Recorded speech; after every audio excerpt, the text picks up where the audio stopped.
Am I the asshole for telling my neighbor no?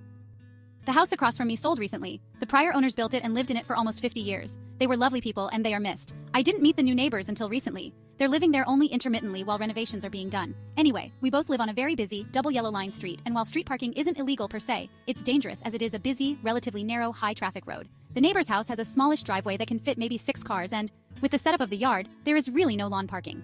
I, on the other hand, have a very large circular driveway that can probably fit 15, 20 cars if needed. But there is only one entrance and exit point to the street. So I was out getting my mail the other day and the neighbor was outside. She came over, introduced herself, and we chatted briefly. Then she said, "May I ask a favor of you?" I laughed and said, "Well, you can ask." Anyway, long story shorter, she said they were having a house party the weekend after 4th of July. They were expecting many people and were hoping they could use my driveway for parking as street parking is difficult.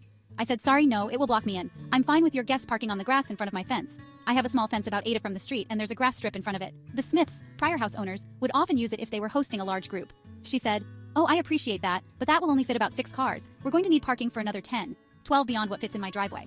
I again said, "I'm sorry, I can't offer you use of my driveway without it being a significant inconvenience to us. I'm going to have to say no." She then says, "Well, my guests can park along the side and back of your driveway so you can still get in and out." I said, "Again, I'm going to have to say no.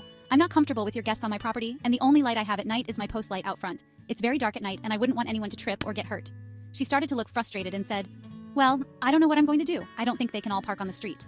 I said, "Yes, I know parking can be frustrating here. There are a couple of municipal buildings nearby. It might be worth calling the town to see if you can use their parking lots since it's a weekend, and maybe shuttle people or have them walk. Other than that, I'm not sure. It's one of the downsides of living on a busy street." I then excused myself and went back inside. Now, every time I see her, she just kind of gives me a dirty look and says nothing. I don't really care about my neighbor not being neighborly as we prefer to keep to ourselves anyway, but am I the asshole for not letting her use my driveway for parking?